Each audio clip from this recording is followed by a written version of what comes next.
Bueno, empezamos. Moi bons días. Rematado o Consello da Xunta de Galicia, como sempre, paso a darlles conta dos asuntos máis importantes que tratamos e acordamos. O primeiro ten que ver coas convocatorias que seguimos facendo en función das conversas cos diferentes colectivos afectados para axudar a reparar os danos causados polos incendios do Brao.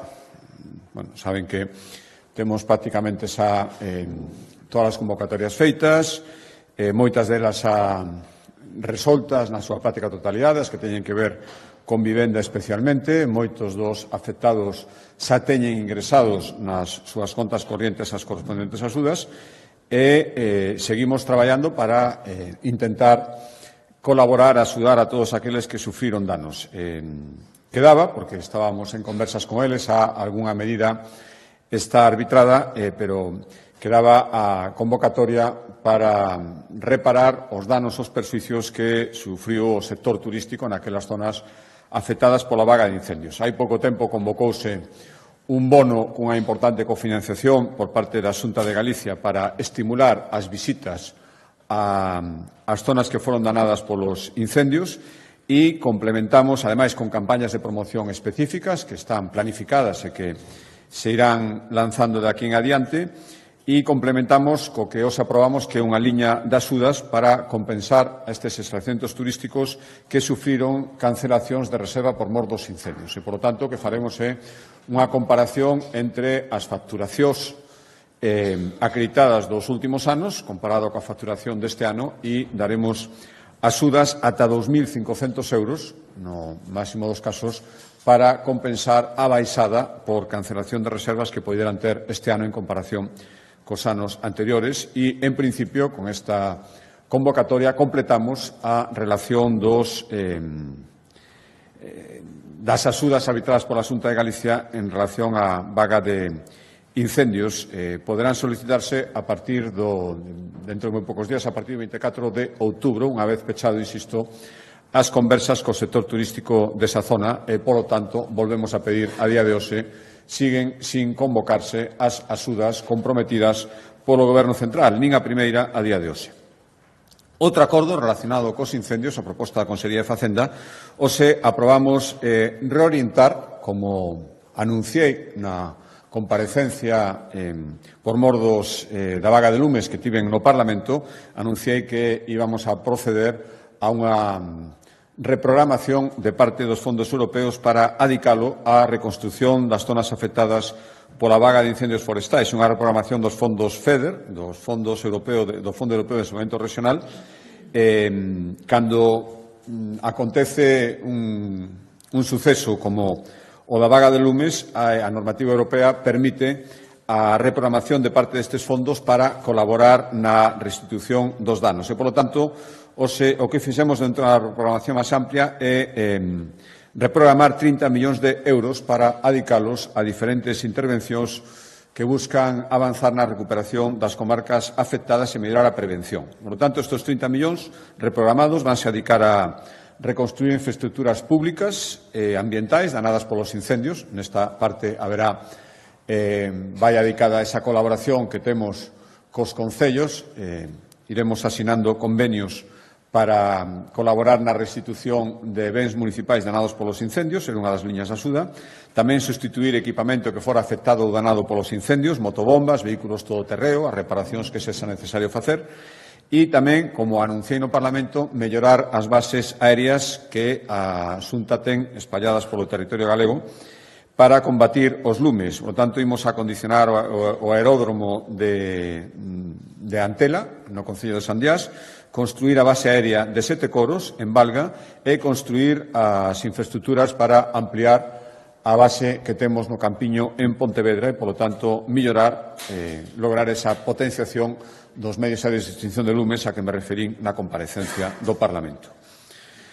Cambio de acordo de proposta da Consellería de Cultura. Hoxe fixemos un balance, ou coñecimos un balance presentado pola Consellería de Cultura respecto ao chamado voluntariado, o programa de voluntariado interxeracional, que busca mostrarlle, a través de experiencia de maiores de 55 anos, a xente máis nova, as oportunidades que ofrece o rural para establecer unha carreira profesional ou un medio de vida nos concellos pequenos. A Xunta destinou este ano a este programa de voluntariado interxeracional 455.000 euros, o que permitiu asesorar a xente nova na promoción de 26 proxectos.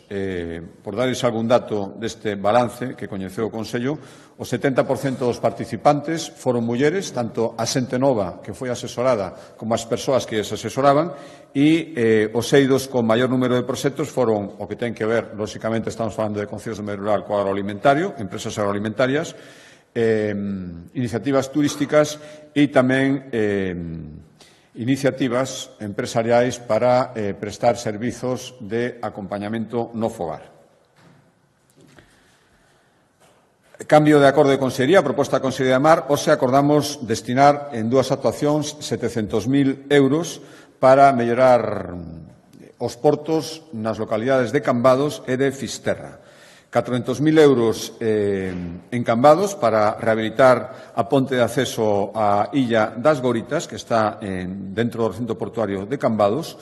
O que se busca, sobre todo, é reparar zonas que ahora mesmo están bastante danadas pola corrosión. Imos destinar 400.000 euros. E, despois, 318.000, en total son algo máis de 700.000, para repoñer a cuberta e mellorar os departamentos que usan os pescadores en Fisterra para agardar os seus aparellos. Ahora mesmo hai moitas filtracións por humidade, zonas afectadas pola corrosión do ambiente mariño, todo iso vaise reparar con 318.000 euros.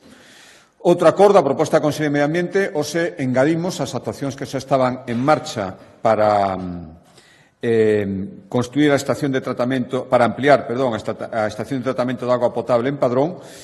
Orzamento inicial eran 10,8 millóns de euros e engadimos 1,2 millóns de euros máis, porque tras comenzar as obras houbo desprendementos de rochas polo terreno que se estaba actuando. Hai que reforzar, estabilizar o terreo e, polo tanto, engadimos 1,2 millóns de euros para ampliar esta depuradora. Unha vez que este rematada a obra, vaise ampliar a capacidade de depuradora actual en un 40% e dá servicio a 9 concellos: Padrón, Dodro, Catoira, Valga, Ribeira, Pontecesures, Boiro, A Pobra e Rianxo. A proposta, a cambio de acordo, a proposta da Consellería de Facenda, hoxe coñecimos un informe que, demos visto bon informe, que aproba o investimento de 4,6 millóns de euros que este ano está dedicará hasta final de ano a Xunta de Galicia para proveer de servicios informáticos a 25 concellos, provelos sin custo para estes concellos. Destes 4,6 millóns de euros, o 40% é para suministrarlles ferramentas informáticas, pois, por exemplo, as que utiliza a maioría dos concellos para enviar notificacións online, para toda a xestión de subvencións e para interoperar con outras administracións de xeito digital. Outro 35% iría para servizos de ciberseguridade que suministra de balde a Xunta de Galicia, e outro 25% é para o mantemento das redes CEMIT, que son esas aulas donde os cidadáns de alfabetización informática, sobre todo o foron no principio, e ahora para facer cursos de reciclaxe e formación, sobre todo para a xente de máis idade en materia de competencias digitais en moitos concellos rurais. Cambio de acordo, a proposta da Consellería de Política Social, hoxe demoslle o visto e prace a convocar axudas para que as escolas infantís de iniciativa social poidan ofertar os mesmos prezos que as familias cusos fillos están na rede de escolas infantís que teñen titularidade da Xunta de Galicia respecto ao comedor, teñan os mesmos precios en comedor que teñen as escolas que dependen da Xunta. Son 1,2 millóns de euros, polo tanto, as familias que máis paguen, moitas terán que pagar menos e algunhas sin recursos non terán que pagar nada, pero con esta axuda que concede a Xunta de Galicia, as familias que leven os seus fillos as escolas infantís de iniciativa social no comedor pagarán, no máximo dos casos, 74 euros o mes.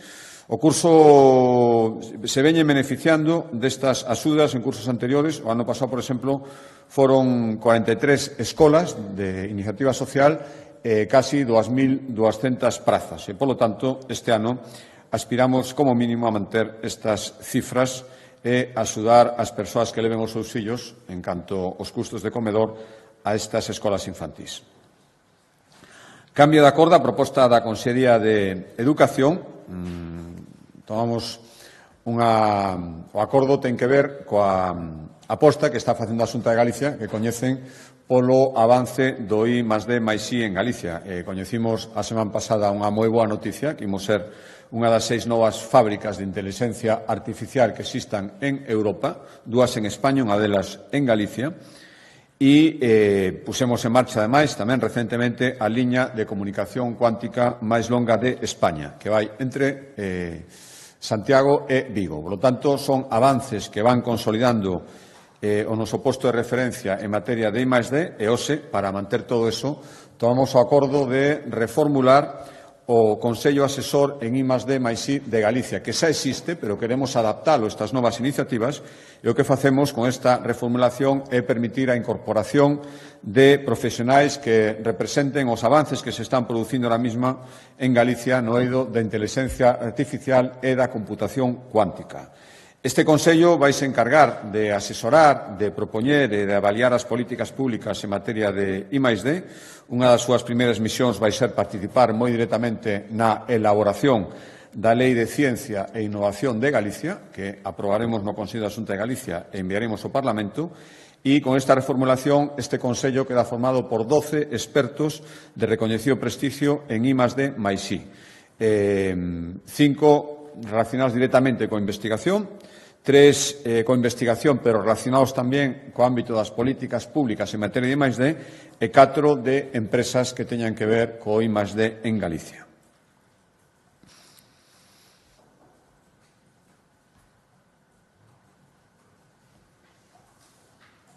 A proposta, a cambio de acordo, a proposta da Consellería de Economía, hoxe acordamos incrementando, ademais, nun 33%, convocar axudas para instalar, 33% respecto a convocatorias anteriores, axudas para colaborar na instalación de sistemas de enerxía solar en vivendas que se atopen en concellos rurais. 2 millóns de euros para seguir promocionando a reducción do consumo de enerxías fósiles.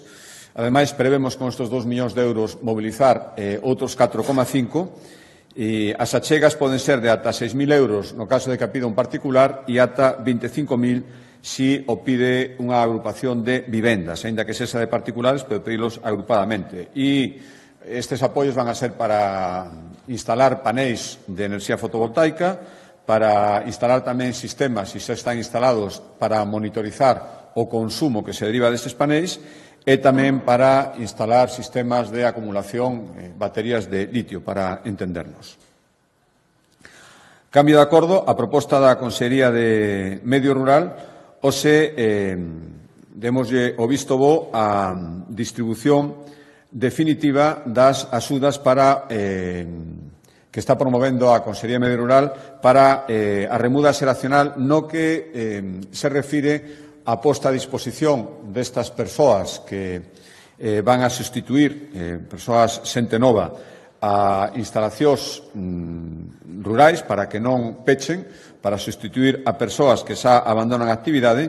A parte de outras axudas que reciben, hai unha axuda específica que a que os coñecimos e aprobamos, que ten que ver coa posta a disposición destas persoas de un servizo de asesoramento personalizado durante os primeiros 3 anos. Pois, ben, este ano vanse beneficiar 544 novos agricultores e gandeiros que están nos programas de remuda xeracional, dos cales hai que decir que o 72% son menores de 40 anos e o resto superan esa idade. Recordarán que hai 2 anos abrimos a posibilidade de remuda xeracional, había un tope hasta 40 anos a xente de máis edade que ainda así quera facerse cargo dunha explotación que vai pechar por xubilación, normalmente das persoas que eran titulares. Bueno, pois van ser este ano 544 persoas as que se beneficien deste servizo de asesoramento personalizado durante os 3 primeiros anos da remuda.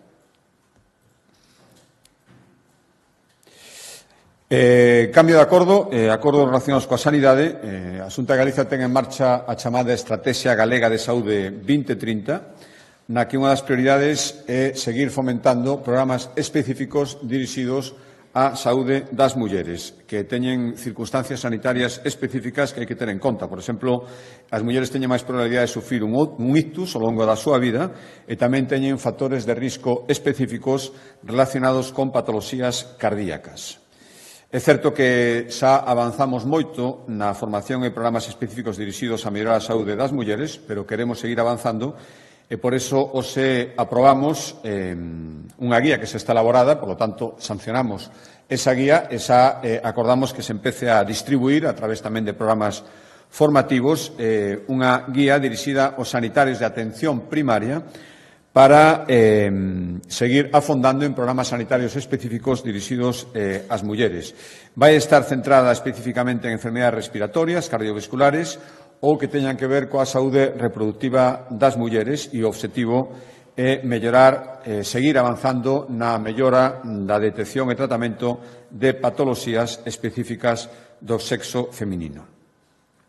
Outro acordo da Consellería de Sanidade que ten que ver coas iniciativas que a Xunta de Galicia ten hai tempo respecto aos cribados relacionados co cancro. Temos boas tasas de coberturas bastante razoables, pero queremos seguir ampliando a poboación que se poida beneficiar destes cribados e poñer o foco especialmente nos colectivos máis vulnerables ou que teñen máis difícil neste momento acceder a estes cribados. Neste sentido, vai o acordo que tomamos hoxe que supón extender, por lo tanto ampliar, e vai ser a partir de 2 semanas ou así empezarán este programa de cribado, extender os cribados de cancro de colon, cérvix e mama ao persoal recluso nos 5 centros penitenciarios que hai en Galicia. É dicir, por primeira vez, ata agora non tiñan acceso aos cribados, saben que a sanidade penitenciaria é competencia do Estado, pero a Xunta de Galicia, a través do Servicio Galego de Saúde, decide extender estes cribados a este persoal, a estas persoas que están cunha pena penitenciaria que non tiñan acceso, insisto, aos cribados, non se suministran dende a Sanidade Nacional e, polo tanto,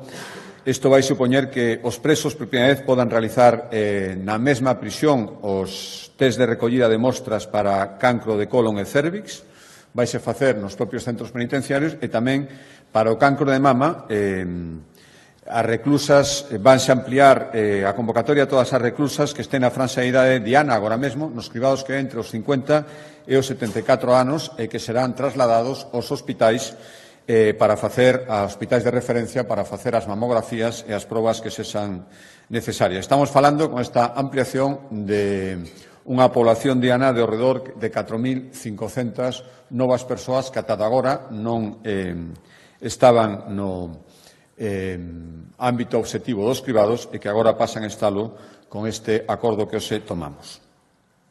Cambio de acordo, a proposta da Consellería de Vivenda e seguindo co obxectivo de duplicar, xa coñecido, de 4.000 a 8.000 as vivendas de promoción pública e máis de 20.000 as de colaboración público-privada, hoxe acordamos iniciar os trámites para desenvolver solo residencial no Concello de Marín co obxectivo de construir 400 novas vivendas. Vai ser na zona das Raposeiras, en Marín, e o obxectivo, isto de colaboración público-privada, é que o 80% das futuras vivendas que se construyan, é dicir, 320, teñen que ter un sistema de protección para o acceso ás mesmas. Outro acordo da mesma Consellería, pero neste caso na competencia en infraestructuras, que ten que ver coa extensión da rede viaria coa que estamos traballando con intensidade nestes anos e especialmente durante esta legislatura. Recordarán que no ano 2024 rescatamos as 4 autopistas que tiñan peaxe en sombra, a forro de 30 millóns de euros que se están adicando a novas infraestructuras e isto ten que ver co acordo ao que ahora me vou referir.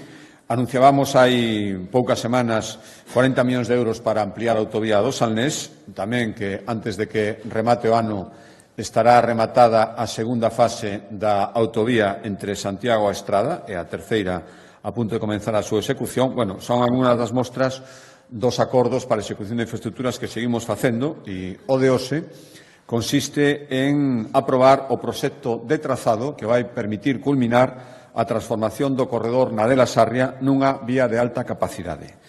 Con este acordo que hoxe tomamos, a aprobación do proxecto, queda rematada a autovía entre Lugo e Sarria, que vai dar servicio no eixo que atraviesa aproximadamente a 100.000 veciños e veciñas. Este proxecto que vai permitir é realizar o desdobramento do último treito que quedaba, o treito entre Nadela e a Pobra de San Xiao, e o investimento, este proxecto, vai supoñer 37,4 millóns de euros cando se licita. Son 13,15 kilómetros que atravesan varios concellos, Lugo, o Corgo, o Páramo e remata na Pobra de San Xiao, no concello de Láncara. O obxectivo, unha vez que está aprobado o proxecto, é licitar as obras inmediatamente e poder inicialas no ano que ven, no ano 2026, unha vez que estén iniciadas. A previsión que consta no proxecto que os aprobamos é unha execución de 30 meses. Por lo tanto, empezando o ano que ven, a partir de aí 30 meses para rematar completamente a transformación desta vía rápida nunha autovía. Últimos dous acordos. O penúltimo ten que ver é un acordo conxunto entre a Consellería de Emprego e a Consellería de Política Social. Recordarán que a Xunta de Galicia asumiu o compromiso de redactar un protocolo para protexer aos traballadores e traballadoras, na súa maioría, dos servizos de atención ao fogar, dos SAFs, de carácter municipal, protexelas ante calquera tipo de violencia que poideran sufrir. Coñecimos hai poucos meses o desgraciado caso que rematou, ademais, coa morte dunha das traballadoras. Decía que un acordo conxunto porque a redacción do protocolo está feito polo ISGA, que depende da Consellería do Emprego, e agora a súa difusión e a súa implantación trasladaremoslle este protocolo á Federación Galega de Municipios e Provincias e a partir de agora a coordinación da Xunta de Galicia corresponderálle á Consellería de Política Social. A prevención é contra calquer tipo de violencia que poidan sufrir estes traballadores no medio laboral, física, psicolóxica, sexual, e ahora mesmo unha proposta, insisto, ya haremos traslado a CEGAN, cumprindo o noso compromiso, e traballaremos conjuntamente cos concellos, recordo que o SAF é un servicio de titularidade municipal, para implantalo. As medidas son, hai varias medidas, destacarlles as máis importantes, realizar unha avaliación dos riscos nos domicilios, en cada domicilio, especialmente en aqueles que poden ser máis conflictivos, prever, cando sexa necesario, acompañamento temporal da persoa que se desplace ao domicilio, do profesional do SAF, e registrar e dar seguimento a todos os incidentes que se produzan, por suposto. Son varias medidas máis, estas son as máis destacadas, e a partir de agora daremoslle traslado a FEGAN, cumprindo o noso compromiso para intentar implantalo canto antes. E o último acordo, que explicará máis polo miúdo a Consellería de Política Social, ten que ver coa necesidade de seguir avanzando para manter os bons datos que acabamos de coñecer. En Galicia acada unha importante melloría nos indicadores que miden a situación de vulnerabilidade dos galegos. Temos a taxa máis baixa de poboación en risco de pobreza e exclusión dende que existen rexistros, que dende o ano 2015. Estou falando da coñecida como taxa AROPE. A taxa AROPE 2024 é a máis baixa dende que empezou a rexistrarse, que hai prácticamente 10 anos. Temos a menor taxa de pobreza infantil de España e os fogares con carencias materiais severas reducirose case a metade, están por debaixo do 5%, 4,8%. Por suposto, son bons datos, pero queda moitísimo por facer. En ese sentido, hai o acordo que explicará agora a conselleira. Hoxe demoslle luz verde a que o concerto social para a xestión do programa básico, que se xestiona conjuntamente entre as comunidades autónomas e o Goberno central, hai unha serie de modificacións e de condicionantes que introducimos para a súa xestión, explicar ahora a conselleira, o que queremos é dotalo da maior estabilidade e flexibilidade posible. Estamos falando dunha cantidade moi importante, 24 millóns de euros para os próximos 4 anos, e, por tanto, ten que seguir servindo, como a toda agora, para reducir as taxas de pobreza que existen en Galicia. Pero, para explicarlo máis polo miúdo, doi a palabra á conselleira.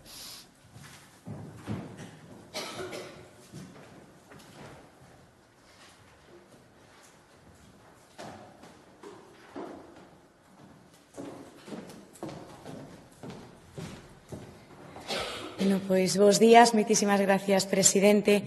Como ben saben, o vindeiro venres, día 17, conmemórase o Día Internacional para a Erradicación da Pobreza. Polo tanto, no marco desta data e no Consello de hoxe deuse conta dun informe sobre a evolución do risco da pobreza e da exclusión social en Galicia. Este informe, polo tanto, analiza os resultados publicados polo Instituto Nacional de Estadística para a nosa comunidade nos últimos 6 exercicios, é dicir, entre o ano 2019 e o ano 2024. Estes datos reflexan unha importante melloría tanto nos indicadores que miden a situación de vulnerabilidade de todas as familias de Galicia. En primeiro lugar, no ano 2024, que é o último dato publicado, a taxa AROPE, esa é a taxa que analiza o risco de pobreza ou exclusión de todas as persoas e familias na nosa comunidade, foi do 18,8%, 7 puntos inferior por debaixo da media nacional. Este é, polo tanto, o valor máis baixo, como decía o presidente, dende que existen datos, dende o ano 2015, e só no último ano se reduciu esta taxa en 6,7 puntos. Polo tanto, este descenso permitiu que preto de 180.000 persoas sairan do risco de pobreza ou de exclusión social na nosa comunidade. Ben, en segundo lugar, se nos fixamos na poboación infantil, a taxa AROPE é do 16%. É a taxa máis baixa a nivel nacional e tamén está moi afastada da media que supera nestes momentos o 34%. Neste caso, tamén somos a comunidade que máis reduciu no último ano, case 10 puntos porcentuais esta taxa. E somos nestes momentos a única rexión de España que acada esos obxectivos de desenvolvemento sostible fixados pola ONU. En terceiro lugar, outro indicador que revela os avances da nosa comunidade na loita contra a pobreza é o que mide a incidencia de material severa. Esta taxa se reduciu nestes momentos á metade no último ano, agora estamos no 4,8%, que estamos tamén moi por debaixo da media nacional, que é dun 8%. Estes datos, polo tanto, poñen de manifesto que Galicia avanza no seu obxectivo de erradicar a pobreza, de erradicar a exclusión social, pero tamén constatan que neste ámbito temos un escenario moito mellor que o resto das comunidades a nivel nacional. Pero, como decía o presidente, non debemos de darnos por satisfeitos, non debemos, en ningún caso, baixar a garda e as conclusións deste informe indican que hai que seguir traballando nesta liña. Traballando para que a pobreza non se faga en ningún caso crónica, senón para que todas as persoas que se atopan nun momento puntual da súa vida nesta situación poidan recibir as distintas axudas económicas para superar esta situación, para sair do bache, pero tamén axudalos a que continúen adiante cos seus proxectos de vida e se poidan incorporar o antes posible ao mercado laboral. Neste sentido, Galicia xa tivo iniciativas innovadoras en momentos moi difíciles, en momentos complicados, que sinalaron o camiño a seguir en situacións claramente excepcionais. Galicia, como ben saben, foi pioneira na implantación dunha tarxeta moedeiro, a que chamábamos a tarxeta básica, para cubrir as necesidades de todos os fogares con menos recursos en situacións extraordinarias como foi no momento máis duro da pandemia da COVID-19. Cando se puso en marcha a tarxeta básica se beneficiaron 75.000 persoas deste programa e un modelo que non deixou indiferente a ninguén e, polo tanto, levou ao Goberno central a imitar o ano pasado esta medida e poñela en marcha con fondos europeos denominándolle o programa básico. Un programa que exactamente igual que como acontecía na Xunta de Galicia consiste nunha tarxeta moedeiro, nunha tarxeta que poden utilizar todas as familias que se atopan en risco de exclusión ou en risco de vulnerabilidade e con esta tarxeta van a poder comprar os distintos produtos de hixiene ou distintos produtos de alimentación. Ata este momento, aquí en Galicia, o programa funcionaba a través dun convenio coa Cruz Vermella, que era encargada de xestionalo, pero a partir de agora, tal como acaba de aprobar o Consello da Xunta, se desenvolverá a través dunha figura que tamén utilizamos noutros ámbitos, como é a discapacidade ou menores, que a través da figura do concerto social, o que permitirá dotar a este programa de estabilidade, pero tamén nos permitirá ter máis flexibilidade. Este concerto social para o programa básico estará vixente durante 4 anos, estará vixente ata o ano 2029, cun investimento de máis de 24 millóns de euros financiado a través de fondos europeos e fondos propios da Xunta de Galicia. Un orzamento que tamén ten a posibilidade de incrementarse no momento en que sexa necesario e tamén no momento en que se vayan incrementando progresivamente todos os fondos que se destinan a Galicia. As tarxetas deste programa básico se lle entregarán á familia, terán unha validez de 12 meses, son sempre 12 meses prorrogables e as contías oscilan entre os 130 e os 220 euros mensuais en función da composición da unidade familiar. E tamén se poderán empregar estas tarxetas moedeiro nas distintas tendas dun establecemento colaborador dun supermercado que este en este programa.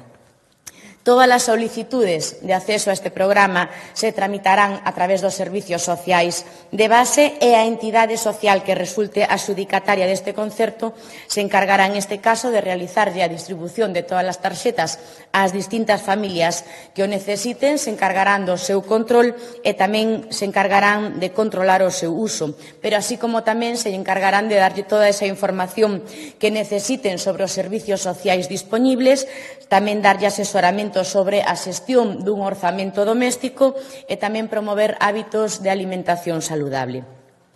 A previsión que temos é que ao redor de 8.000 persoas se beneficien cada ano deste programa e, polo tanto, con este acordo, a Xunta de Galicia o que quere garantir unha vez máis é o apoio e o acompañamento a todas as familias de Galicia que se atopen en situación de vulnerabilidade. Pero tamén temos que insistir en que este programa básico, tal e como o concibiu o Goberno central, ten importantes carencias, ten importantes eivas, como é a máis importante, é que non vai a chegar a todas as familias, senón que é unha tarxeta que se vai a destinar a todas as familias que teñen menores ao seu cargo. Polo tanto, deixa fora a outras posibles familias que poidan ser beneficiarias deste programa. En segundo lugar, é un programa que penaliza claramente o rural, porque non se vai a poder utilizar en todos os supermercados, senón que solamente se vai a poder utilizar nun supermercado que este, que resulte desa entidade social que xestionará este tipo de tarxeta. En terceiro lugar, foi un programa que xa dende o seu inicio foi posto en marcha de forma errática por parte do Goberno de España, con distintos aprazamentos, con criterios moi pouco claros e, dende logo, sen acordarse coas distintas comunidades autónomas. Isto provocou que moitas comunidades autónomas fosen incapaces de poder executar este orzamento durante o ano pasado, durante o ano 2024, e, por suposto, non foi o caso de Galicia que utilizamos a totalidade dos fondos para poñer en marcha este programa. Isto é todo e moitas gracias. Eu quedo a disposición por se hai algunha dúbida.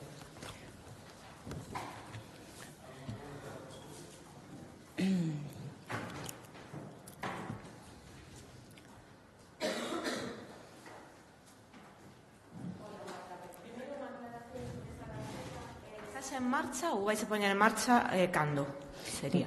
Esta tarxeta xa está en marcha, comezou a funcionar o ano pasado, no ano 2024, a través dun acordo, dun convenio coa Cruz Vermella, e agora o que se aproba é o concerto social para continuar xestionando esta tarxeta, pero xa hai beneficiarios desta tarxeta. Por outra parte, queríalle preguntar, porque coñecemos un informe da Inspección do Traballo que fala que hai risco para traballadores e usuarios das residencias nas que hai pacientes psiquiátricos.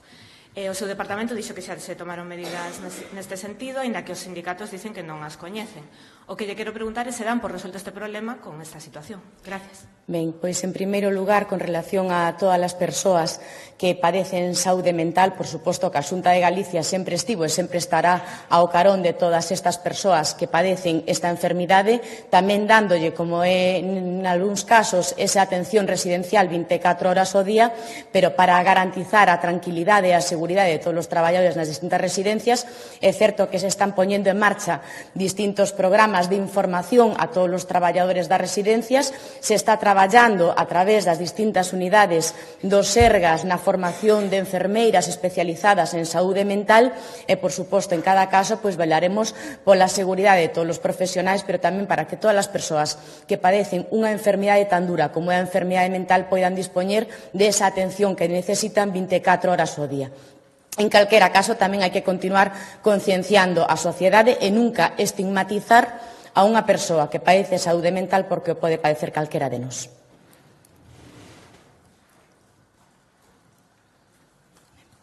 Moitas gracias.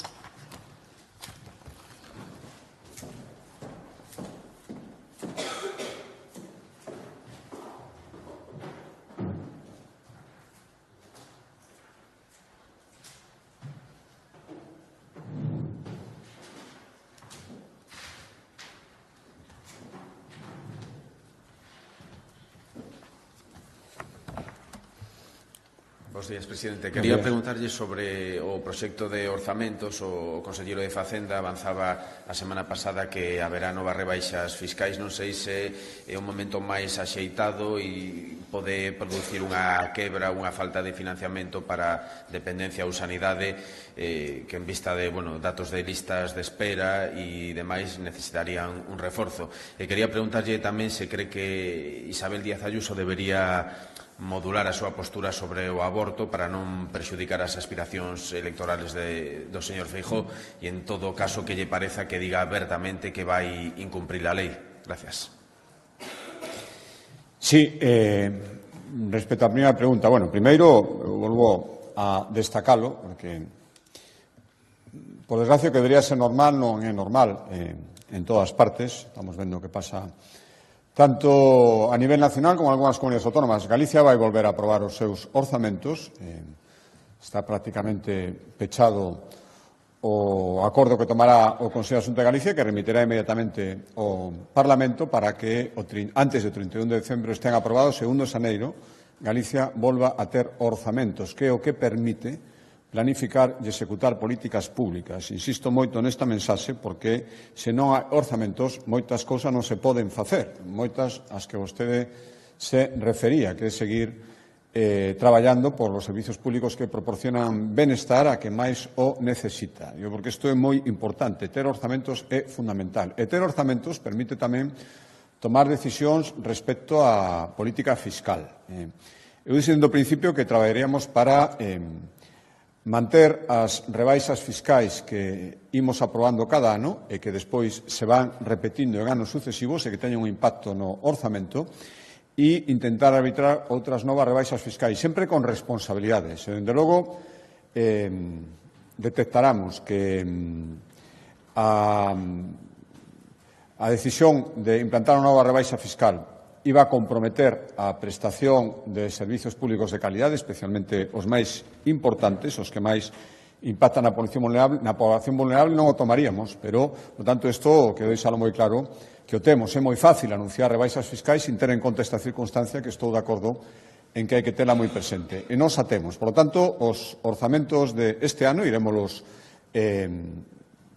desgranando en días sucesivos, e, lógicamente, os coñecerán o día que se aprobe. O agardo que esta mesma semana haxa un Consello de Asunta para poder aprobalos, un Consello de Asunta extraordinario. Manteñen todas, non subimos ningún imposto, iso tamén é un compromiso que adquirimos, ter unha política que permita non establecer novos impostos, nin subir os que hai, e, se pode ser, que haxa novas rebaixas fiscais. Por lo tanto, mantemos todas as rebaixas fiscais de anos anteriores. Este ano, por exemplo, vai impactar por primeira vez a desgravación que acordamos no tramo autonómico para a adquisición de material escolar para as familias. E, por lo tanto, os orzamentos deste ano xa teñen en conta esa desgravación que moitos miles de familias galegas van poder facer na adquisición de material escolar que fixeron o comezo deste curso. E haberá novas rebaixas fiscais, as iremos explicando estes días para anunciarles algunhas.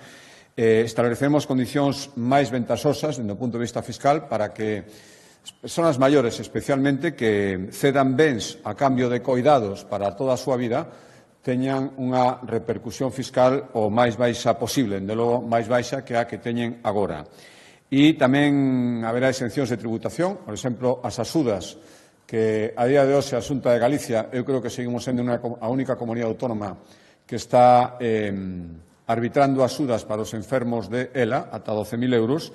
Isto a toda agora tiña unha tributación fiscal. Estableremos a exención para que toda a axuda vaya íntegramente ás persoas enfermas de ELA, igual que solicitamos, pero non a día de hoxe, igual que a convocatoria de axuda respecto dos incendios non se produciu, tampouco os acordos para eximir da tributación polas axudas que se reciban non están arbitradas. Se non hai axudas, non hai sequera exencións fiscais. Por tanto, tomamos as medidas para que as persoas que reciban axudas por incendios non teñan que tributar polo tanto, reciban axuda íntegramente. Estas son algunhas das rebaixas fiscais que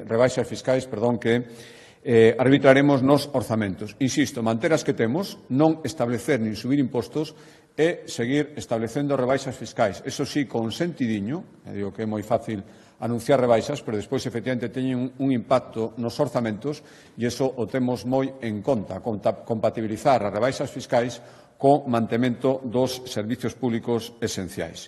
Respecto á segunda pregunta, mire, isto é unha polémica, sen ninguna dúbida impulsada polo Goberno, polo Partido Socialista, para non falar das cousas que non lles interesa falar. Onte vimos un exemplo clarísimo na retirada precipitada e inédita do presidente do Goberno.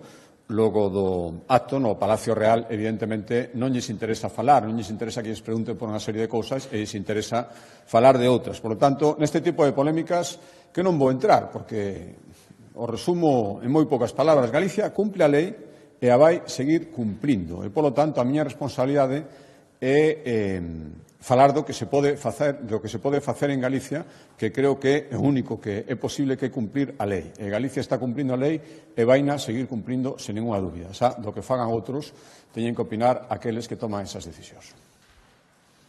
Boa tarde, presidente. Dúas cuestións. A primeira sobre a moratoria a novas plantacións de eucalipto, que remata o próximo 31 de decembro. E nos últimos meses foi obxecto de intensos debates. Os enxeñeiros forestais da Xunta, a Asociación Profesional de Enxeñería Forestal da Xunta de Galicia pide manter a moratoria, advirte da proliferación de plantacións ilegais e advirte tamén durante a moratoria que a Xunta non aproveitou para regular a especie. A pregunta, haberá outra moratoria ou segue considerando a Xunta de Galicia que as plantacións de eucalipto dan valor ao monte e, polo tanto, serven para tallar os lumes? Seguinte cuestión, levamos xa unha semana de folga no Servicio de Radioloxía da Área Sanitaria de Vigo. Neste tempo foron moitos os pacientes que se viron afectados polos paros, tendo que voltar ás súas casas en as probas radiolóxicas que precisan. Dende o Comité de Folga denuncian que existe un problema estructural e de organización do servizo, onde non piden nin máis cartos nin novas contratacións, só un axuste nos cuadrantes para contar con 3 radiólogos nas gardas e non cos 2 destos momentos. Sinalan que as ofertas achegadas a todo de agora son insuficientes, que existen alternativas, pero que as autoridades sanitarias ou non as queren ou non se dan conta delas. As preguntas, hai programadas novas reunións para tentar desconvocar a folga nos próximos días e por que resulta tan difícil chegar a un acordo co personal de Radioloxía de Vigo? Grazas. Un momentiño, estou apuntando. Ben, respecto á moratoria, sí, estou de acordo. Vostede reflexaba unhas opinións e tamén opinións no senso contrario. E, polo tanto, como gobernar e decidir, a Xunta de Galicia que corresponde tomar a decisión e nos próximos días será adoptada, explicada e baseada no interese xeral, sabendo que, bueno, estamos vendo agora mesmo, hai diferentes opinións, diferentes posturas, diferentes inclinacións respecto do que deberíamos decidir e, ao final, insisto, corresponde a Xunta de Galicia e tomaremos a decisión que queremos máis a caída para o interese xeral e, por suposto, será unha decisión coñecida. Ainda estamos en prazo e dentro do prazo será adoptada despois de moitas conversas e despois de escoitar moitas opinións, insisto, moitas veces opinións encontradas entre elas. Respecto á segunda pregunta, efectivamente un conflito localizado. Radioloxía é un servizo que se presta en todas as áreas sanitarias, nos hospitais e existe unha situación a que vostede se refería, un conflito localizado específicamente nun hospital concreto. E, polo tanto, seguiremos traballando para intentar chegar a unha solución. Por un lado, se di que non se está pedindo nada e, por outro, se di que non convencen as propostas da Xunta de Galicia. Bueno, lóxicamente, a Xunta de Galicia ten que seguir un criterio homoxéneo en todas as áreas sanitarias, lóxicamente adaptándose ás circunstancias, pero as propostas, a estructuración das propostas, ten que ser homoxénea en todas as partes e o que estamos facendo respecto a esta proposta. Eu espero que podamos chegar a un acordo e se funcione coa mesma normalidade coa que se funciona no resto de servicios que se prestan nas áreas sanitarias de Galicia en radioloxía. Boa tarde. Volvendo sobre o asunto do aborto, como mencionou o meu compañeiro, a súa compañeira Ayuso di que negase a cumprir a lei. Hoxe Feijóo falou de facer un rexistro dos médicos que sí aceptan abortar. Cree que falta un criterio sobre este asunto no seu partido? Gracias. Eu teño clarísimo. En Galicia estamos, é o que di a normativa, estamos cumprindo. Estamos na elaboración dese rexistro. E, polo tanto, eu volvo a decir. Creo que a lei debe cumprirse e nós estamos cumprindo. A partir de aí, entendo, non digo, por suposto, pola súa pregunta, pero entendo que o Goberno lle interesa moito que se fale deste tema para non falar doutros. Eu deste tema falo o que hai que falar, que é que a lei debe cumprirse, nós estamos cumprindo e eu non me plantezo outra cousa.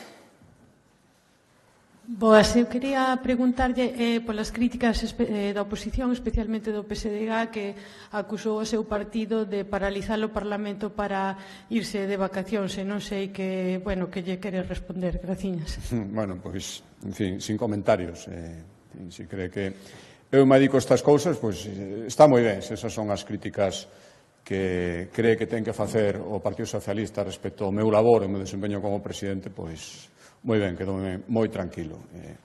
A decisión das miñas vacacións, explicada máis pola circunstancia dos incendios, unha circunstancia persoal, lóxicamente os políticos tamén somos persoas, lóxicamente a decisión do Parlamento foi a finais de xullo, creo, e todos sabemos cando foron os incendios. Pero se este é o maior problema que o Partido Socialista cree que hai respecto á miña actuación, pois, en fin, benvido a este tipo de oposición. Moi boas, presidente. Indo para Vigo sobre as declaracións do alcalde Abel Caballero destos días, que solicitou por segunda vez á Xunta que se designe un tasador independiente para valorar os activos do IFEBE de cara ao reparto de asientos na patronal e a ampliación do recinto. Gustaríanos saber que valoración fai a Xunta desta petición e se está disposta a aceptala. Mire, é que había un preacordo de finais do ano pasado, novembro, me parece que foi, donde, como sempre, para variar, ninguna novidade respecto as decisións do señor Caballero quedou posposto, non valía, puseron unha condición máis, polo tanto, o que pido é que polémicas estériles que busquen as que queiran. Nós buscamos eficacia, chegar a acordos e que as cousas se fagan. Por lo tanto, había unha proposta que parecía que estaba pechada e agora o Concello de Vigo, o alcalde máis ben se descolga con outra proposta nova. Supoño que para seguir adiando, para seguir, cando ve que se pode chegar a un acordo, sempre busca unha excusa para que isto non sexa realidade. Por tanto, nós non imos entrar nese xogo. Mire, esta mesma semana imos recibir da Fundación Amancio Ortega a quinta das 7 residencias que, despois de construírse, lle ceden a Xunta de Galicia, falo de residencias a terceira idade, para a súa xestión. Esta vai ser a quinta que se reciba. A maioría das xa recibidas xa están en funcionamento a piques de empezar a facelo. A de Ourense está a piques de rematar a súa construción moi avanzada. En Vigo non fomos capaces nin empezar. Por lo tanto, esta é a tónica diaria. Acordos con todos os concellos de diferentes cores políticas. En Vigo, imposible facer nada. Por lo tanto, eu prefiro evitar polémicas, intentar chegar a acordos e que as cousas se fagan, funcionen e que os veciños as poidan recibir. Se outros teñen outro tipo de tácticas, comigo que non conten.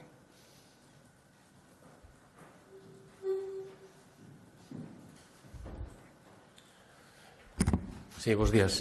Bos días. Quería preguntar por unha nova praga que se está estendendo en Galicia. En principio, semella que non é tan virulenta como da vespa asiática, pero sí está causando numerosos inconvenientes e algúns expertos temen tamén que haxa problemas para as colleitas no futuro. Trátase da chincha marrón fedorenta. Non sei se a Xunta xa está facendo algún tipo de evaluación do que isto pode supoñer, xa que, bueno, é unha chincha, un animal que se está introducindo incluso nos fogares galegos. Depois quería preguntar tamén sobre a polémica aeroportuaria. Semella que marchan algunhas compañías, como Ryanair, pero chegan outras, co cual parece ser que as taxas non son o problema. Se acaba de anunciar unha nova conexión a Estados Unidos, además con unha aerolínea de certo prestixio. E facendo unha comparativa de taxas turísticas, vemos que as taxas turísticas no Porto son moito máis caras que en Galicia, por exemplo. Se aquí a vuelos europeos son 8 euros e a vuelos internacionais 10, ali son 12 a voos europeos e 25 a voos internacionais. Como é posible que os billetes sigan saindo máis caros viaxando desde Galicia, en concreto desde o aeroporto de Santiago, que desde o Porto? Quería preguntar se non é necesaria unha estrategia aeroportuaria concentrar determinados voos nun aeroporto galego para evitar o mellor que a xente vai ao Porto a a coller un avión, non? E depois, quería tamén unha última cuestión sobre as listas de espera cirúrxicas que aumentaron con respecto ao pasado ano, e quero saber, bueno, como explica esta subida na lista de espera. Graciñas. Sí. Respecto á primeira pregunta, mire, directamente, pois o descoñezo. Iso é unha pregunta que ten que facer a Consellería de Medio Rural, especificamente os servizos veterinarios que loitan contra as pragas. O único que podo dicir é que cando se realizou a praga da vespa asiática, a Xunta de Galicia actuou. E creo que desa actuación, coordinada cos concellos e cos profesionais, sobre todo da apicultura, que eran os que estaban sendo máis danados, conseguimos unha reducción moi evidente, tamén é certo que depende das circunstancias climáticas, pero moi evidente da presencia desta vespa. Por lo tanto, se se convirte nun problema endémico, a Xunta de Galicia actuará, pero non lle podo decir nada máis respecto do caso concreto. Respecto á segunda pregunta, vostede fai unha comparación con o Porto. Portugal ten 3 aeroportos, son os mesmos que existen en Galicia para 10 millóns de persoas. En Galicia non chegamos aos 3 millóns e temos 3 aeroportos. Por lo tanto, non é o mesmo un aeroporto casi central, xunto co de Lisboa, que os chamados aeroportos periféricos, que son os galegos e moitos outros. Eu que as tasas non teñan nada que ver, permítame que o poña en dúbida. Que se san a única cuestión, eso xa probablemente tampouco se xa así. E, en todo caso, o que hai que facer é intentar unha coordinación. Temos a planta aeroportuaria que temos actualmente en Galicia e no resto de comunidades autónomas. Temos unha situación xeográfica que pode ser unha ventaxa para unhas cousas, pero tamén unha desventaxa para outras, e o que necesitamos é unha política que coordine todo isto. Non é simplemente esperar a que cheguen as compañías porque sí, que tamén é certo que a promoción que estamos facendo, saben que Galicia optou por non subvencionar voos concretos, non facer subvencións directas ás compañías aéreas, pero sí facer unha promoción como destino.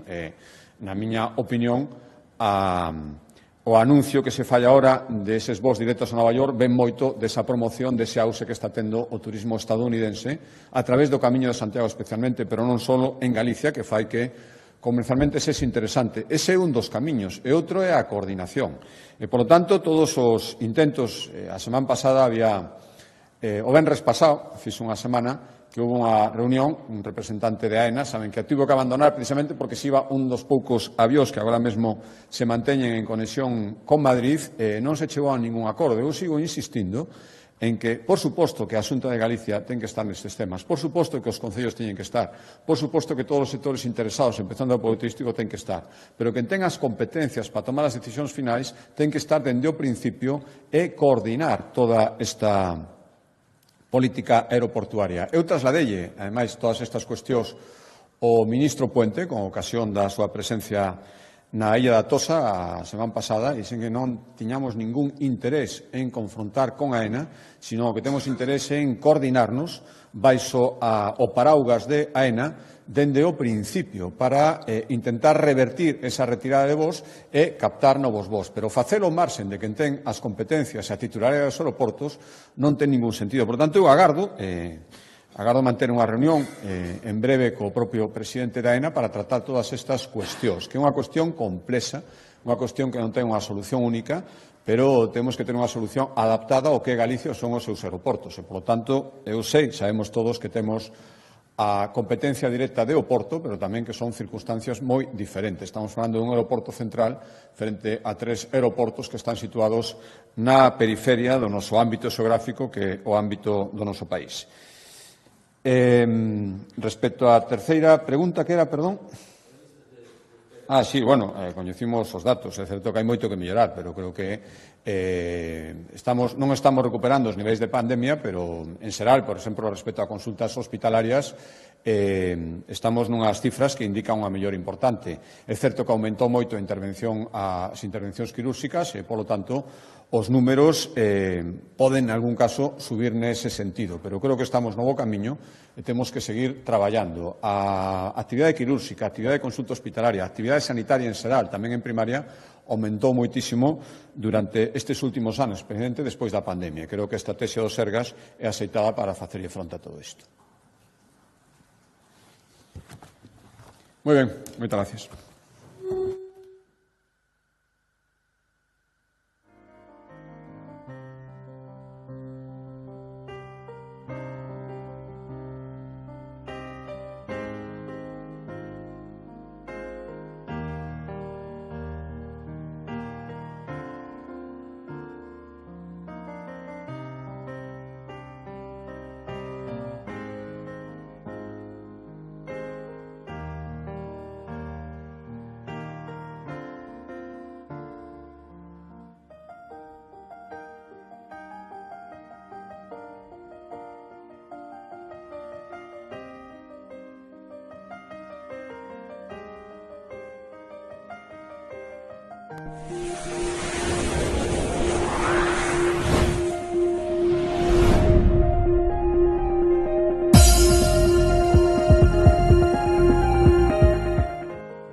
Aguasana, el gesto más sencillo para empezar a cuidarse. A mí me la recomendó el pediatra cuando nacieron mis hijos y desde entonces no compro otra.